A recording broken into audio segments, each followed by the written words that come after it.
यहाँ पर अननायास और सफायरा की बाइबल में वर्णित कहानी का हिंदी में संक्षिप्त और सरल रूपांतरण है, जो प्रेरितों के काम 5:1 से 11 तक में पाया जाता है।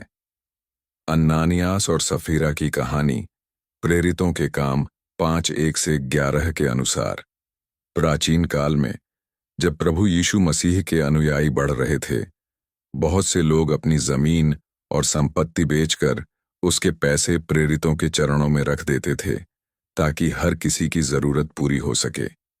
वे अपने स्वार्थ को छोड़कर एकता और प्रेम से रहते थे।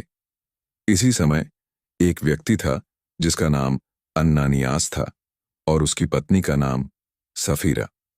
उन्होंने भी अपनी एक जमीन बेची, लेकिन अननानियास ने अपनी पत्नी की जानकारी में कुछ पैसे छिपा लिए और बाकी रकम को लेकर प्रेरितों के पास गया, जैसे कि वह पूरी राशि दे रहा हो।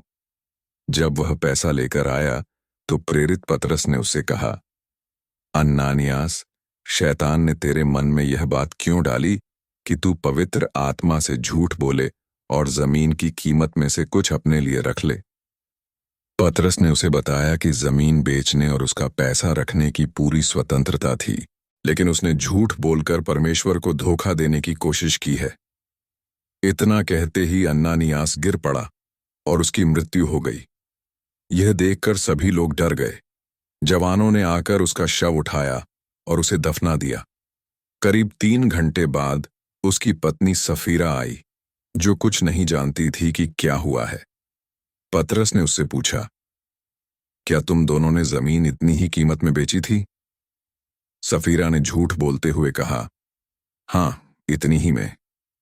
तब पतरस ने कहा, तुम दोनों ने मिलकर प्रभु की आत्मा को परखने की ठानी?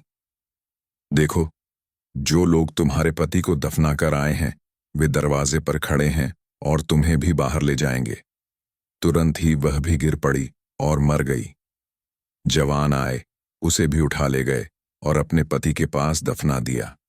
इस घटना के बाद पूरी कलीसिया और जो भी यह सुनते थे, उन पर भय छा गया। शिक्षा, सीख। यह कहानी हमें यह सिखाती है कि ईमानदारी और सच्चाई परमेश्वर की दृष्टि में बहुत महत्वपूर्ण है।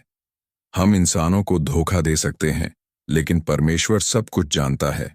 झूठ और पाखंड का अंत विनाश हो सकता है। पवित्र आत्मा से झूठ बोलना परमेश्वर से झूठ बोलने के समान है।